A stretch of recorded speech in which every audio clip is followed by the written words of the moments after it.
Kita lanjut ya Pak, langsung saja kita tidak usah mula-mula lagi. Di sini saya Herianti, perwakilan dari PT ABP. Hari ini saya akan menyampaikan materi tentang cara dari tanah ke daun sehingga daun bisa memasak dan menghasilkan getah. Dan yang terakhir itu bagian kayu, bagian pusat dari batang tanaman karet. Dari penjelasan ini ada yang nak ditanyakan Pak? Oh, lanjut Pak yo. Nah, kapan pohon karet siap disadap? Kalau di sini bapak-bapak biasanya kalau mulai nyadap itu karetnya umur berapa tahun ya Pak? 5 tahun. 5 tahun. Ada yang 6 atau 7 tahun? Nah, sebenarnya patokan kita kalau untuk menentukan batang karet siap atau tidak disadap itu bukan berdasarkan dari umur, tapi berdasarkan dari lingkar batang. Jadi, berdasarkan ilmu yang kami dapat, kalau karet yang sudah siap disadap itu lingkar batangnya itu harus lebih dari 45 cm. Nih Pak, misal. Cara mengukurnya, kalau untuk tanaman yang unggul itu dari bagian kaki gajah itu kita tarik garis 100 cm. Agak di tengah-tengah 100 cm nya kita ukur kelilingnya berapa. Kalau sudah cukup 45 cm berarti karetnya sudah siap disadap.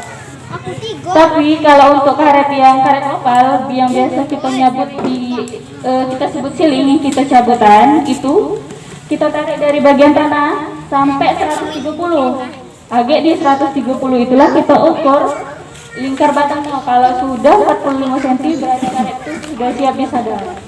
Nah, itu Pak. Karena pada lingkar batang 45 cm ini kedalaman kulit karet itu sudah sampai 6 sampai 7 mm. Jadi itu sudah standarnya kalau kita nak nyadap.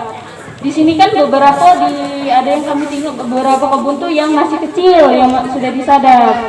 Itu sebenarnya boleh, cuman ngaruhnya agak kalau kita sadap dia sebelum 45 cm agak pertumbuhan batang per tahunnya itu dikit. Harusnya kalau karet normal yang sudah 45 cm kalau kita sadapnya pas di 45 cm pertumbuhan pembesaran batang itu 10 sampai 12 cm per tahun. Tapi kalau kita nyadapnya kurang dari 45 cm ini pertumbuhannya cuma 2 cm per tahun. Kayak itu Pak. Dari yang ini ada yang nak ditanyakan? Lanjut. Lanjut Pak ya. Nah, lanjut. Nah, ini cara menentukan jumlah bidang sadap. Ini Pak, kalau pohon yang umur 5 sampai 10 tahun itu kita bisa buat dia 2 bidang sadap. Kalau di sini bidang sadapnya itu nyatu Pak ya. Kalau transport nutrisi dari dalam tanah ke daun itu lebih maksimal. Kalau kita habiskan galau, agak bagian yang menyerap makanan dari tanah itu kurang. Kayak itu Pak.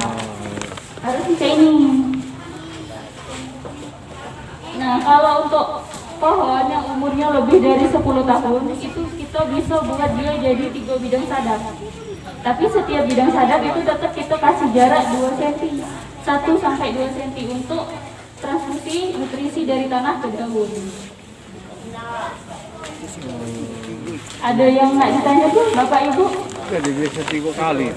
Jaraknya lebih dekat tanah, dekat pelatnya.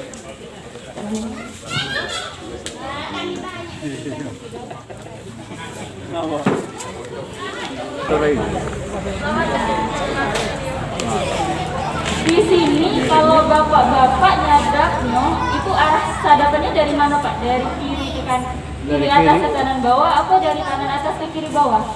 Dari kanan atas. Kaca dicontoh pada Pak ya? Kaca. Sekali.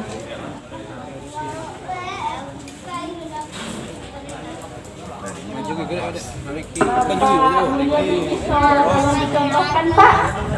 Bapak arah sadapnya dari mana ke mana Pak? Aja kirim.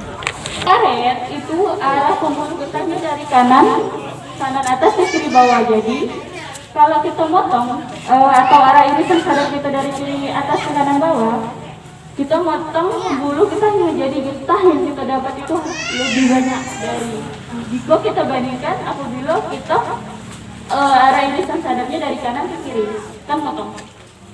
Jadi lebih banyak Pak, kayak itu. Lanjut Pak ya. Nah, kita lanjut kemiringan sudut sadap. Kalau di sini kemiringan rata-rata Bapak, kemiringan bidang sadapnya tuh cak mana Bapak? Bentar ya Pak. Apa ada yang cak ini? Cak ini? Apa yang cak ini? Macam-macam. Kalau Bapak punya nih, yang cak mana Pak? Yang ini?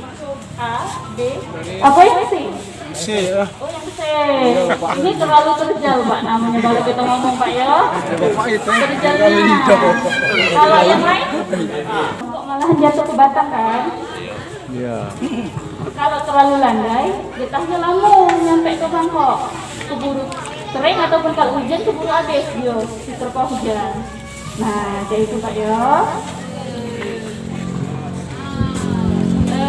Ada yang tak ditanya kok Pak dari yang ini, Bapak Ibu? Kita lanjut, oke.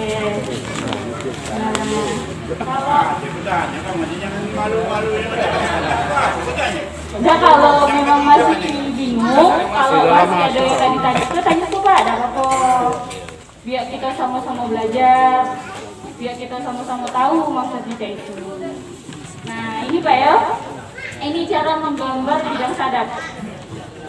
Yang cak tadi sudah kita buat batas antara bidang sadap satu dengan bidang sadap lain. Kita gambarlah bidang sadap yang cak ini Pak. Biasanya kami pakai mal sadap.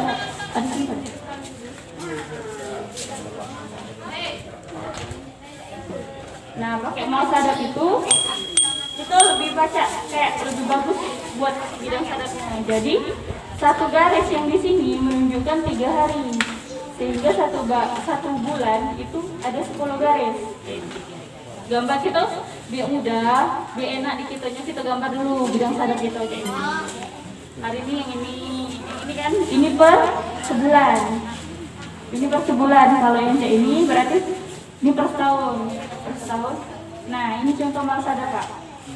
Ini sudah kami buat kemiringannya tuh 30 derajat, panjang irisan sadapnya 30 cm. Jadi agak misal nih contoh, sudah gambar itu, 30 cm. nah, ini kita gambar di batangnya. Kalau yang sudah ahli tidak perlu lah, tinggal kira-kira baik. Kalau yang misalnya yang masih awam, yang masih baru belajarnya dapat bisa dicontohkan yang kayak ini, dia lebih teratur kita nyadapnya kayak gitu ya. Aduh, bapak-bapak ada yang ditanya pula? Apa Pak? Biasanya kan nyata harus biasanya kadang setiap hari. Itu lagi ada materinya penjelasan. Cuman kalau dari yang kami dapat ilmunya tidak disarankan nyadap tiap hari. Harus ada pre-nya karena misalnya agak dibahas lebih detailnya. Ntar Pak ya, kita tengok materi selanjutnya. Sabar Pak ya. Lanjut ya Pak. Nah Pak, kalau di sini nyadap biasanya pakai yang ini. Apa yang ini? Gimana? Yang ini. Nah ini namanya kalau kita ngomongnya ini pisau sadap cembung. Nah ini pisau sadap cembung. Cembung ini pisau sadapnya kita pakai untuk sadap kulit bawah. Kalau pisau sadap cembung itu harusnya kita pakai untuk sadap kulit atas yang area sadapnya di bawahnya habis, kita naik ke pucuk. Nah, karet-karet tua biasanya. Kita membahas kami tarik pasau orang Bu.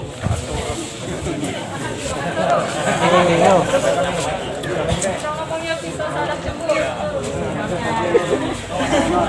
Lanjut ya Pak, Bapak Ibu. Ini kalau untuk posisi mangkok dan talang sadap. Biasanya kalau di kebun posisinya ada yang cak ini dah, yang naruh batokannya itu mangkoknya sampai ke tanah. Ada. Talang sadapnya tuh di atas. Banyak. Iya. Dalam tanah. Rata-rata cak ini Pak ya. Iya. Ada pakai kawat. Nah, kalau yang cak ini sebenarnya salah. Kenapa salah? Karena kalau jarak ini, kalau kita taruh di bawah kalau ada hewan, itu pacak. Tumpah getah yang kita dapat, ya kan Pak? Yang angin tidak masuk dia. Kalau ada angin deras kan, yuk tumpah semua. Nah, dari kami, apa nama? Idealnya untuk posisi mangkok dan talang sadap nih. Posisi talang sadap itu 10 cm dari tempat sadap itu. Nah, 10 cm. Terus adik kita letak ke mangkok sadapnya tuh 15 cm dari talang sadapnya Pak. Jadi dia tepat masuknya ke situ pas posisinya itu nah. Iya, betul. Kalau taruh ke bawah, kalau ada hewan jatuh, nyampak, kan sio-sio kita begawe Pak. Karena salah-salah. Dapat capeknya getah tidak ada, tumpah-tumpah kan. Jelasnya tiap angin layang. Nah, itu benar tuh Pak, benar nih. 10 cm maksudnya. Yang malah. Oh yang malah, saya sudah Pak. Dapat ilmu tuh. Nah Pak ya, kita lanjut. Nah, yang pertanyaan Pak Sawiran tadi, Iya. yang seputar boleh nggak sih kita nyadap tiap hari? Sebenarnya kita tuh tidak disarankan nyadap getah tiap hari. Kenapa? Pertama, nih misalnya hari ini kita nyadap. Satu hari setelah kita nyadap, itu pohon karet menyerap unsur hara dari tanah dan air untuk sampai ke batang dan dimasak di daun. Di hari kedua, dia baru masak getah di daun. Jadi, makanya kalau kita misalnya kita nyadap tiap hari, ini kental, ini encer, ini lebih encer. Karena banyak air yang ikut kesadap sama kita, yaitu. Kalau kita banding dua berat dengan bobot yang nyadap 3 hari sekali dan tiap hari itu harus sama. Karena yang nyadap tiap hari itu kan juga banyak airnya. Kalau yang kita nyadap per 3 hari sekali itu kita cuma dapat getahnya doang. Yaitu yang di sini kan ada yang nggak ditanya Bapak, Ibu? Lanjut. Udah tahu dah tuh. Sadar sebelum jam 9. Nah, kalau ini sadar sebelum jam 9. Coba kita tengok. Misal nih kita nyadapnya jam 9, jam 10, kan matahari lah kering. Belum nyampe mangkok lah kering. Nah, itu maka kita disarankan nyadap sebelum paling telat tuh jam 9 pagi. Menghindari karetnya kering di batang, tidak nyampe di mangkok. Nah, kalau mau alternatif, itu yang bagusnya nyadap itu dari jam 4 sore sampai jam 9 pagi.